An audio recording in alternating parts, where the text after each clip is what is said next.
कुंडली मिलान की जाती है तो इसमें जो अष्टकूट के सूत्र के मुताबिक ही हमें जानकारी जो मिलती है वो उसके बारे में बात कर रहे हैं। उसके बाद में आपको अष्टकूट मिलान के बाद संपूर्ण कुंडली का मिलान भी करना होता है। तो यहाँ में कुंडली में जो गुण मिलान है इसके बारे में बोला है कि कम से कम 18 गुणों का मिलना शुभ माना जाता है। वहीं गुण जो 36 गुण मिलना तो दुर्लभ रहता है, परंतु इसका बंटवारा ऐसा होता है कि अष्टकूट के सूत्र के मुताबिक वर वधू के गुणों में 8 भागों में बांटा जाता है। इसमें जो है वर्ण है, वश्य है, तारा, योनि, ग्रह, मैत्री, गण, भकूर और नाड़ी कहते हैं। तो इसमें कुल योग करेंगे तो 36 होता है और इनके आधार पर भी ये जो है अष्टकूट मिलान की बात कर रहे हैं। ये संपूर्ण कुंडली मिलान नहीं है, ये सिर्फ अष्टकूट मिलान है। इसके मिलने पर जो बताया गया है शास्त्रों में कि 18 से कम गुण मिलने पर विवाह योग्य नहीं माना जाता है। 18 से 25 गुण मिलने पर विवाह के लिए अच्छा माना जाता है और 25 से 32 गुण मिलने पर उत्तम माना जाता है।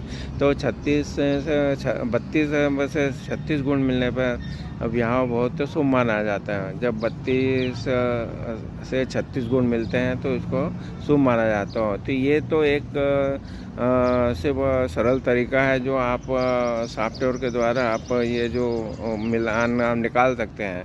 परंतु संपूर्ण कुंडली मिलान के लिए आपको ये और भी दोनों की जो कुंडलियाँ को अध्ययन किया जाता है ज्योतिषी के द्वारा, और ये बताया जाता है कि उनके जो शुभ भाव कैसा है, आपका धन भाव कैसा है, आपका जो शादी का भाव जो 7वां भाव है वो कैसा है, और जो ग्रह आपको शादी में चलाने में हेल्प करते हैं जो ग्रह हैं कि जैसे शुक्र है और गुरु है, इनकी अच्छी स्थिति को देखा जाता है। तो संपूर्ण कुंडली मिलान में इन सब बातों का ध्यान रखा जाता है और कौन से ग्रहों की आगे दशा आ रही है, कौन सी आपकी गोचर में किस तरह से शनि के 7.5 वगैरह आने का जो है, इन सब का अध्ययन करके आपका ज्योतिषी आपको बताएगा कि आगे का जो भविष्य वो किस तरह से आपका रहेगा और कहाँ कहाँ आपकी कमजोरियां हैं और कहाँ आप ताकतवर हैं। इन दोनों की कुंडली में उनका अध्ययन करके आपको जानकारी दी जाती है।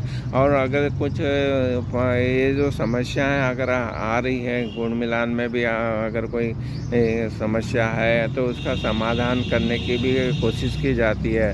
तो आप अच्छे ज्योतिषी से इन चीज़ों का जो आकलन करें और सिर्फ जो अष्टकूट मिलान पर निर्भर न रहें, आप संपूर्ण कुंडली मिलान पर निर्भर होंगे जब ही आगे बढ़ेगा। और आज के संदर्भ में आपको और भी चीज़ें देखना पड़ती है कि किस तरह से दोनों की इच्छा क्या है आगे बढ़ने के लिए, उस पर ध्यान दिया जाता है।